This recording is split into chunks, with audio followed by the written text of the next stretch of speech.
Buenas noches, profe. Nosotras somos Sara Castillo y Mary Bernal y vamos a hacer la presentación de la práctica número 1 de la lectiva Biomecánica Computacional. Para esto, inicialmente decidimos descargar un dataset tipo DICOM en el que se puede ver toda la extremidad inferior izquierda de una persona. Esto con el propósito de que necesitábamos completamente tener el hueso de la tibia para el implante que vamos a utilizar más adelante. Entonces, como primer paso, importamos toda esta información. Luego vamos al módulo de Crop Volume para segmentar esa región de interés y reducir el gasto computacional.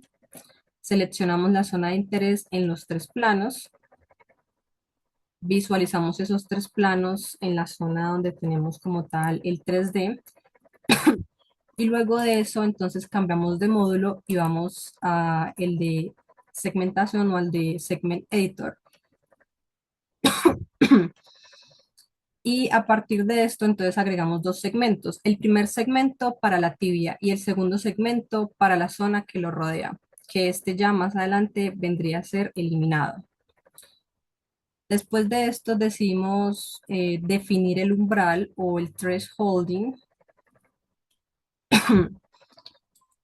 Este con un valor de aproximadamente 209 en adelante.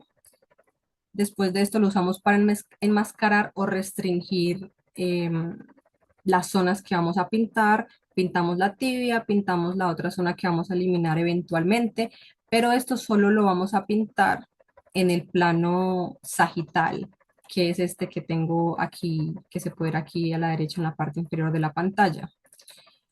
Y luego como tal vamos a pintar solo uno de los dos segmentos en el plano coronal, en este caso la tibia.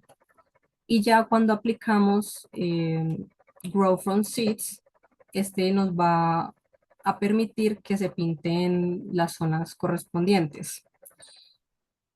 Después de eso, inicializamos y mostramos en el 3D para ver cómo nos quedaron cada una de las zonas y vamos borrando, vamos volviendo a pintar pues, con estas funcionalidades que tiene Slicer, Paint acá o borrar y cada una de las zonas. Entonces, para facilitar eso, acercamos la zona, vamos cambiando cada uno de los cortes, precisamos que los colores no se entrecrucen entre sí mismos.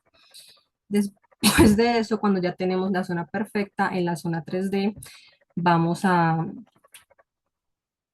vamos a suavizar.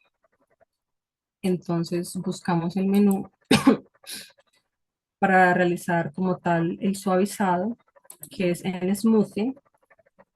Y recordamos utilizar Join Smoothing, aplicamos y ya después de eso vendría como tal exportar la parte estadística. En este caso, nosotros fuimos a un menú que era Quantification y acá en Segment Statistics buscábamos nuestra zona de interés y sacábamos entonces la parte estadística. Eso nos exportaba esta tabla que podemos ver en la parte inferior, en donde digamos que lo más importante es que nos muestra el valor HU promedio. Ese valor HU promedio como que no nos parecía suficiente información, entonces decidimos en este corte o en este plano coronal buscar diferentes valores en la zona cortical y en la zona trabecular. Aquí en la zona izquierda inferior podemos ver en negrilla el número de HU y entre los paréntesis las tres coordenadas de los tres planos, o pues las tres coordenadas que haya en el punto. Seguido de eso, entonces nosotros decidimos tener un documento como tal para compilar esta información del valor HU.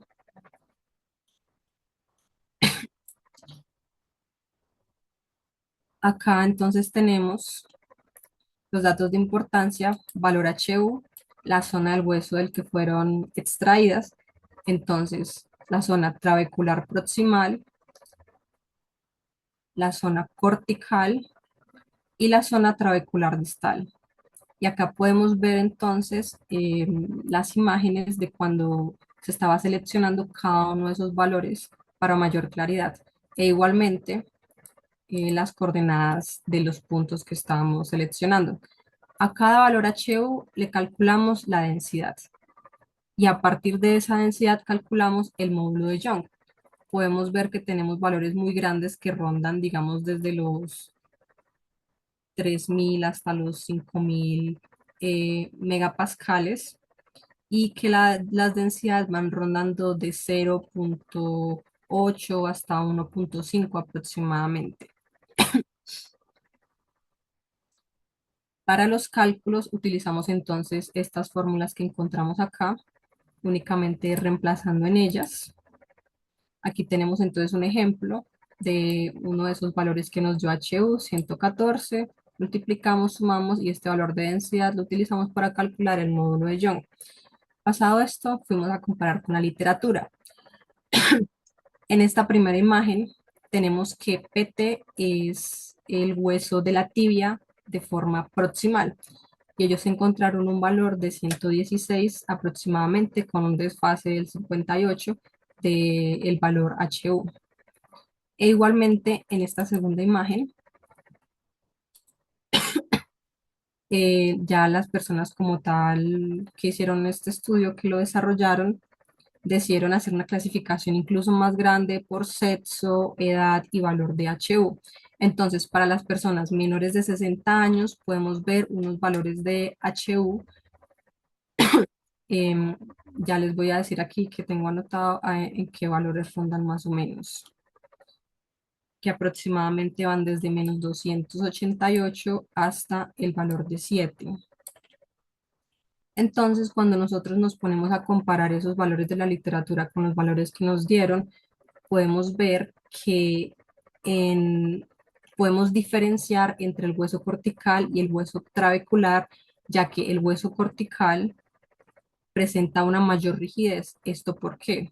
Porque los valores que nos dieron tanto de densidad como de módulo de Young son significativamente más grandes. Aquí vemos valores de 4300 megapascales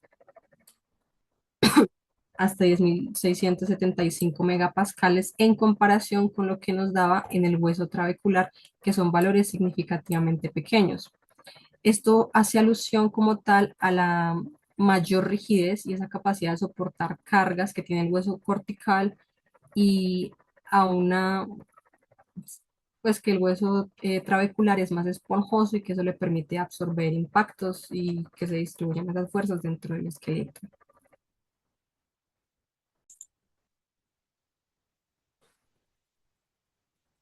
Luego de obtener el segmento de la tibia en 3D Slicer, entonces abrimos el archivo en Mesh Mixer y lo primero que hacemos es en Análisis, Inspector, una autorreparación.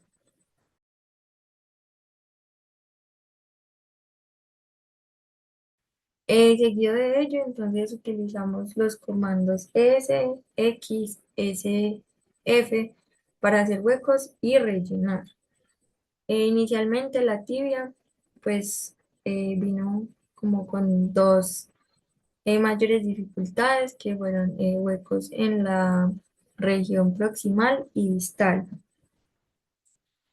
Entonces, principalmente se utilizaron herramientas para esculpir, eh, drag para jalar material, ya que pues esas zonas estaban huecas, y pinch permitía pulir, hacer algunas regiones de material más pequeñas y también me permitió unir caras o material para poder rellenar ese hueco. Se utilizaron también herramientas de dibujo y para suavizado. Eh, Como tal, lo que se buscó en esa parte era no perder como la morfología de la tibia, específicamente lo que era la tuberosidad de la tibia, el cóndilo lateral y medial. Em, pues aquí en esta imagen podemos ver, específicamente hablo de esta tuberosidad y pues los dos cóndilos buscamos conservarlos lo mayor posible. Luego, entonces exportamos este archivo como STL, bueno, específicamente como objeto, y lo importamos en MeshLab para hacer un remallado, porque como tal eh, nos dice que este objeto tiene 665.497 vértices o caras, y esto pues va a acarrear un gran costo computacional. Entonces vamos a filtros, a remallado, simplificación y reconstrucción, y utilizamos específicamente esta opción. Aquí, como vemos, hay demasiadas caras y las vamos a reducir a 8.000. Y vamos a preservar la topología. Aplicamos y vamos a ver cómo cambia la malla de ese objeto.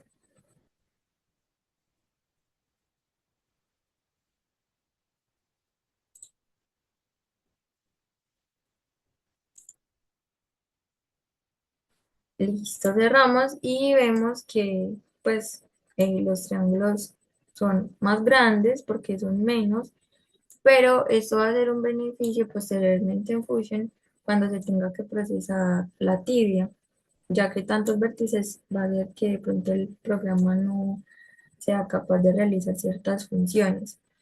Como tal, este es el hueso o el objeto que vamos a utilizar en Fusion para asignarle pues el implante.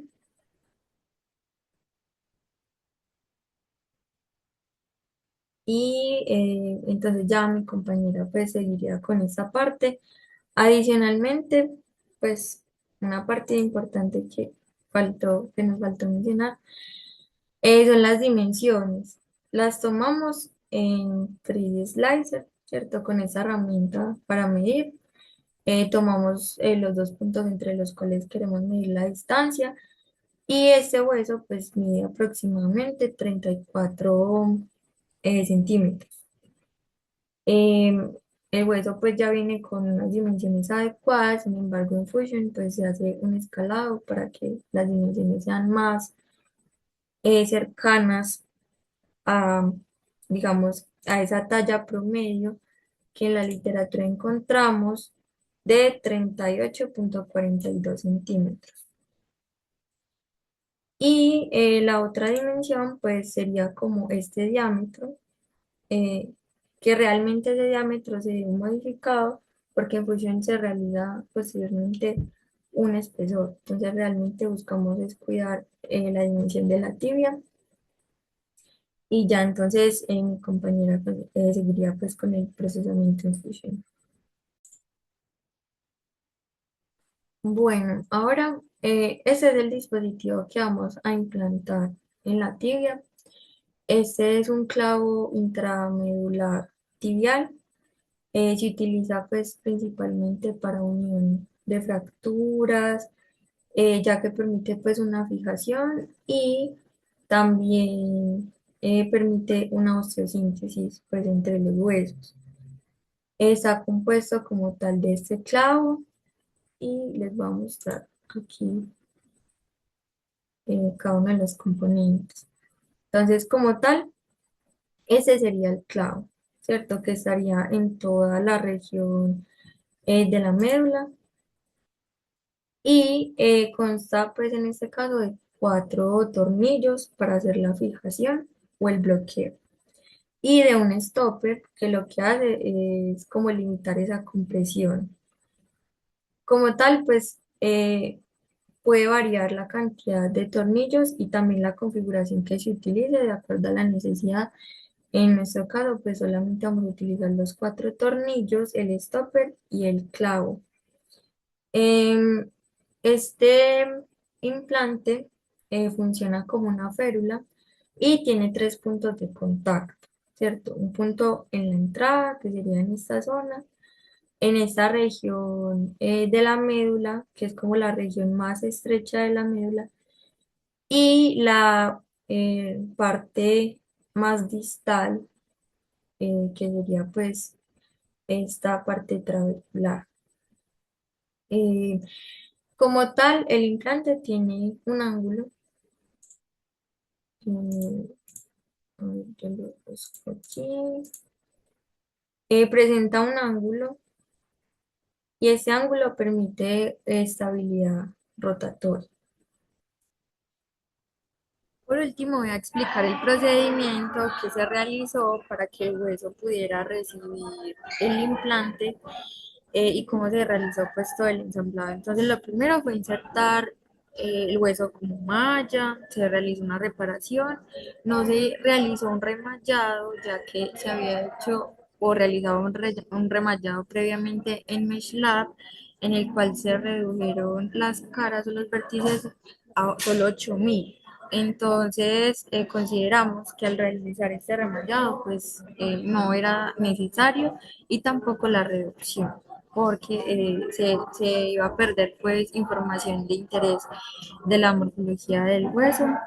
Entonces, solamente hicimos la reparación, convertimos la malla a un objeto, a sólido, y realizamos el escalado del hueso para que tuviera las dimensiones aproximadas de 38,42 como se reporta en la literatura. La escala fue de 1,5 eh, y aunque el hueso pues tenía las dimensiones adecuadas de 34 aproximadamente, 34 centímetros, pues se realizó igual el escalado, se realizó pues el posicionamiento del implante dentro del hueso, con las debidas restricciones en el ensamble para todos los tornillos y el stopper, con el objetivo pues de que todo quede bien ensamblado. Se realizó el escalado de tornillos para, ya que estos debían estar pues ingresar externamente al hueso, atravesarlo, para tener una mejor fijación. Y se realizó una operación booleana en la cual al hueso se le restó todo el implante, incluyendo los cuatro tornillos, el stopper y el clavo intramedular tibial, pues que es el tubo que está al interior. Finalmente, pues luego de eso, pues, se hizo una corrección en el escalado de algunos tornillos, y pues se realizó este corte o esta extrusión de corte pues para simular una fractura y para pues que se observe el implante que está internamente. Eh, ya finalmente pues ese elemento se puede exportar como STL, objeto, para la entrega final. Quiero hacer énfasis en algo muy importante, y es que anteriormente comenté que hubo un problema ya que la segmentación nos quedó hueca. Bueno, revisando pues nuevamente la imagen que utilizamos para segmentar, nos dimos cuenta que podríamos haber atribuido eso a un error en el threshold. Sin embargo, pues el threshold escogido fue adecuado porque estaba dentro de los límites, ¿cierto? 150, 250. Pero como tal, el que descargamos en la segmentación que mostraban en la imagen presentaba huecos. Entonces, como tal, se puede ver a la calidad de la imagen. Muchas gracias. Eso fue todo por el video.